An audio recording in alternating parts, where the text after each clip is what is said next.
She laughed. You're pathetic. You'd never actually leave, after mocking me at a family dinner. I said, we'll see about that. Then I did something that made her regret every word. She broke down sooner than I expected. I, 34, never thought I'd be writing this. But here I am, sitting in my new apartment at 2 a.m., wondering if I've lost my mind or finally found it. My wife had always been sharp-tongued, but that night at her parents' house changed everything. We'd been married 8 years, and I thought I knew her limits. I was wrong. The evening started normally enough. Her parents had invited us over for dinner along with her sister's family. I'd been looking forward to it. Things had been tense between us lately, and I hoped a family gathering might help reset our dynamic. I should have known better when she started drinking wine before we even sat down to eat. By the time her mother served the roast, my wife was already 3 glasses in and wearing that particular smile that meant trouble. The conversation had turned to my recent promotion at work. I'd been excited about it, finally becoming senior project manager after years of grinding it out. Her father congratulated me, asking about the new responsibilities. I was explaining the increased travel requirements when she cut me off. She told everyone how I was probably just going to mess it up like everything else, how I never followed through on anything. The table went quiet, but she wasn't done. She started listing my failures, real and imagined, while her family sat there uncomfortably. Her sister tried to change the subject, but my wife was just getting warmed up.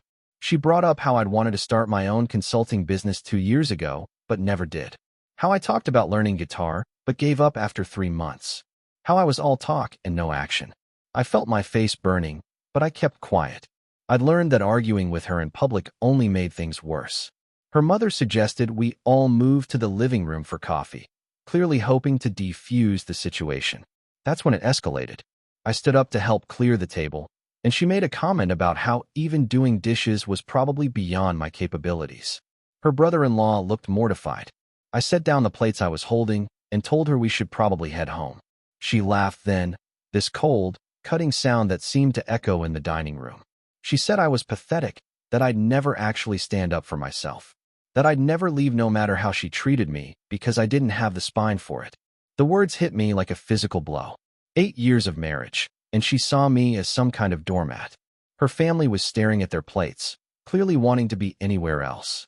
I looked at her directly and said we'd see about that. Then I walked out. I drove home in silence, her words replaying in my mind. She was right about one thing. I had never followed through on big decisions. I'd always backed down, always chosen the path of least resistance. Not this time. I spent the next 3 hours while she was still at her parents' house making phone calls and moving money. I called my buddy who worked in real estate, asking about short-term rental properties. I transferred half our savings to a new account I opened online. I started a group text with my 2 closest friends, telling them I needed their help with something important. She came home around midnight, clearly expecting to find me sulking in the bedroom. Instead, she found me in the living room with 2 suitcases packed and a manila folder on the coffee table. She asked what I was doing, and I told her I was following through for once. I handed her the folder, which contained copies of everything: bank statements, property deeds, insurance policies, and a letter from the lawyer I'd contacted outlining the divorce process. Her confidence cracked immediately. She went from demanding to know what was wrong with me to asking if I was serious. I told her I'd never been more serious about anything in my life. The next morning, I moved into a furnished apartment across town. My friends helped me load my car with the essentials. By noon, I was completely moved out. Update 1. It's been 2 weeks since I left, and I honestly didn't expect her reaction to be this intense. The first few days were quiet. I figured she was processing everything, maybe talking to her family or friends about what had happened. I was settling into my new routine: work, gym, apartment, repeat. It felt strange, but liberating. Then the call started. She called me crying on Thursday night, saying she didn't understand why I was overreacting, that what happened at dinner was just family teasing, that I was being too sensitive. I reminded her of exactly what she'd said, and she claimed she didn't remember it that way. Friday brought angry texts accusing me of abandoning our marriage over one bad night. She said I was proving her point about not following through by giving up so easily. Saturday, she showed up at my apartment. I heard the knock and looked through the peephole to see her standing there with tears streaming down her face. She looked genuinely broken, Nothing like the confident woman who had humiliated me 2 weeks earlier. I opened the door, but didn't invite her in. She immediately started apologizing, saying she'd been drinking too much lately and taking stress from her job out on me.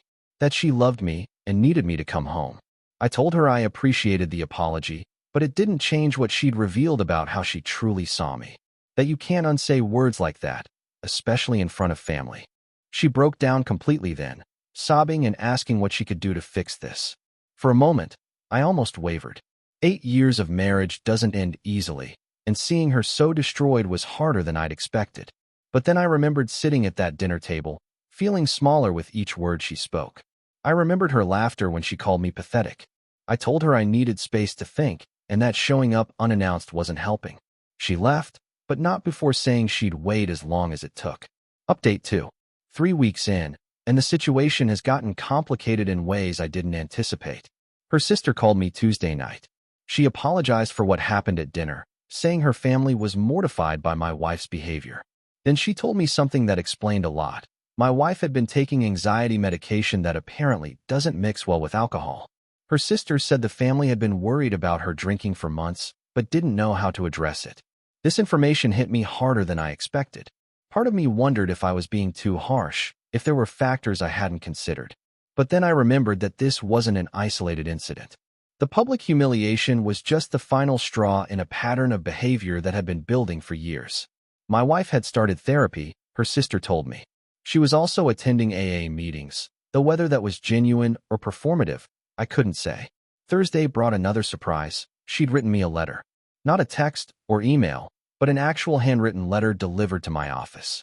In it, she laid out everything she could remember about our relationship, acknowledging patterns of behavior I'd never expected her to recognize. She wrote about how she'd used criticism as a way to control situations when she felt anxious. How she'd torn me down whenever she felt insecure about herself. How the drinking had made everything worse, but wasn't an excuse for the deeper issues. The letter was brutally honest in a way she'd never been before. She admitted that she'd been testing me for years, pushing boundaries to see what I'd tolerate. She said she'd gotten comfortable assuming I'd always be there no matter how she treated me. Reading it was like looking at our marriage through a different lens. I could see the patterns she was describing, the slow erosion of respect that had led to that moment at dinner. But recognition isn't the same as change, and I'd heard promises before. Friday evening, I came home to find her car in my parking lot. This time, she wasn't crying. She was sitting in her car, waiting patiently. When she saw me, she got out and asked if we could talk. I agreed, but only in the building's courtyard where other people were around. She respected the boundary, which was itself something new. She told me she'd been staying with her sister since I left, that being alone in our house was too difficult. She'd been going to therapy twice a week and had stopped drinking entirely.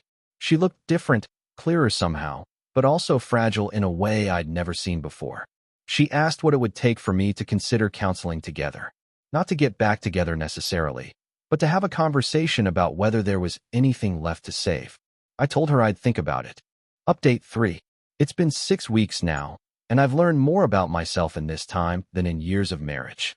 I did agree to couples counseling, mainly because our therapist came recommended and specialized in relationships where emotional abuse was a factor.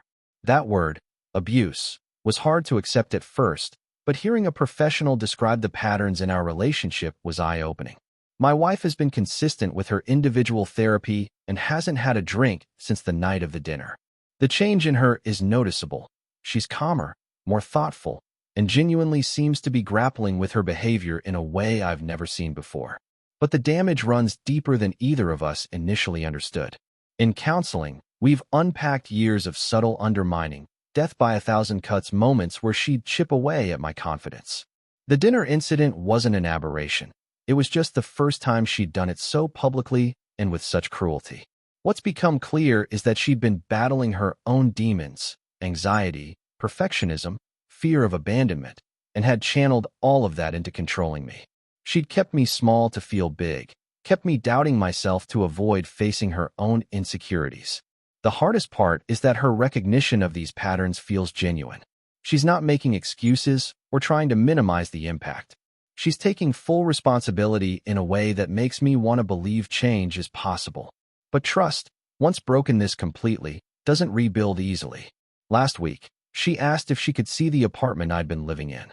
It felt like an important step, her acknowledging that I'd built something separate from her, that I was capable of independence. Walking through my small but tidy space, she seemed to really understand for the first time that I'd actually left. That when I'd said, "We'll see about that," at dinner, I'd meant it completely. She broke down again, but it was different this time. Not manipulative tears or desperate pleading, but genuine grief for what we'd lost.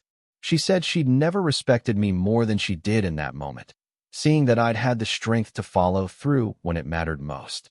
The irony wasn't lost on either of us. She finally respected me because I'd done exactly what she'd mocked me for being incapable of. We're still in counseling. I'm still in my apartment. She's still staying with her sister, working on herself in ways that seem real but are still too new to trust completely. The old me would have moved back home by now, would have accepted the apologies and promises and hoped for the best. But that man died at her parents' dinner table 6 weeks ago. This version of me knows his worth. This version follows through.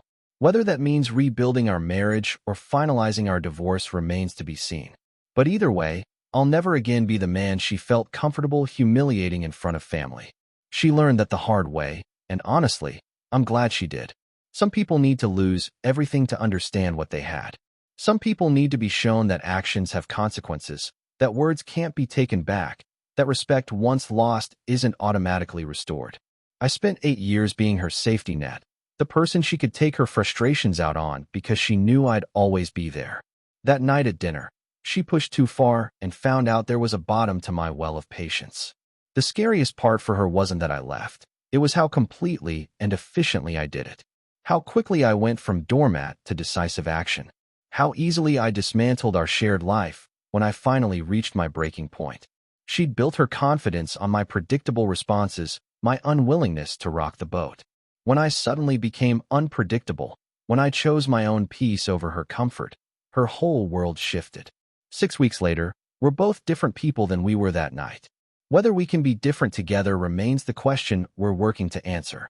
But regardless of how this ends, she'll never again be able to look at someone she loves and confidently say they're too weak to leave her. Some lessons can only be learned the hard way.